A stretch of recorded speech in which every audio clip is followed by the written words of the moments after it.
Hey everybody, Lucas here. Welcome to this week's family video. We hope this is a special experience for you as a family. We're coming out of our Blueprint series, and so this is our first series of the year.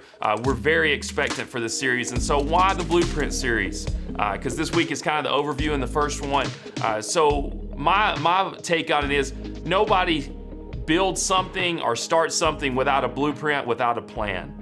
And so that's where we're kind of coming out of with this idea that we feel here at Alpharetta Methodist that God wants to do something really special through you students, through you parents, and through anybody else who's watching this video. We know that God has a good plan for you and wants to do something special this year. And so we want to come together with this first sermon series of our student ministry year, and we want to kind of lay the blueprint, lay the foundation, lay the guidelines that we can kind of step into this preferred future. So that's what we're starting with this week, and we feel the three blueprint truths that we're going to cover in the next couple of weeks are all coming out of Psalm 23. What a beautiful passage. If you've never checked it out in its entirety, I'd love for you to go read it when you have a chance, but we love Psalm 23, and we're so excited about the truth that it can teach us. And so our first lesson, our first kind of time together is coming out of verse 1. And so I'm going to put that verse up for you on the screen and just give you a quick second to look over that verse as we're going to talk about it real briefly after that.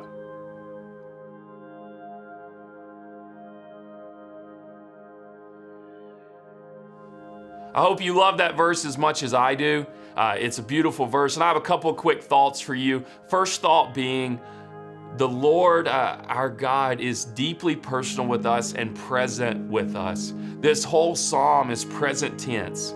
This whole psalm shows how personal God is with us. We all desire for someone to walk with us, and God is always with us. The next thing is the Lord is our shepherd. And I know you may look at me and say, duh, it says that. But the truth is, we need a leader.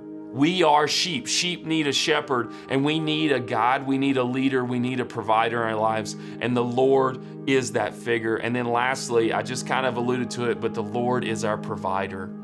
We as sheep need provision, and God has promised when he says, as one of my children, David writes, I lack nothing. You lack nothing. And so we know, because if I'm lacking nothing, it's because somebody's provided for us. And so the Lord is our provider. So I have a couple of discussion questions that I would love for you guys to kind of hit pause on when they pop up on the screen and walk through together as a family. And so the first being, what does it mean for you that the Lord is your shepherd? What does that mean? The next one is, as our shepherd, what kind of roles does God play in our lives? So think of a shepherd and think of the roles he plays, and then translate those over to our lives. Provider, protector, etc. And then lastly, as God's children, what does it mean to lack nothing? So I want you guys to hit pause on these questions as they pop up, and I want you to discuss them around the table or kind of around whatever you're sitting around, and just kind of work through those.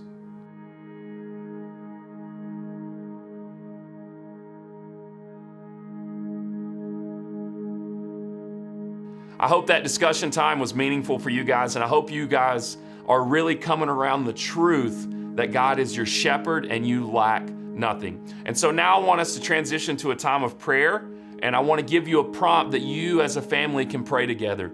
And so this prompt's very simple. I want each of you to kind of pronounce or bring out something that you feel like you're lacking, an area that you feel like you're lacking.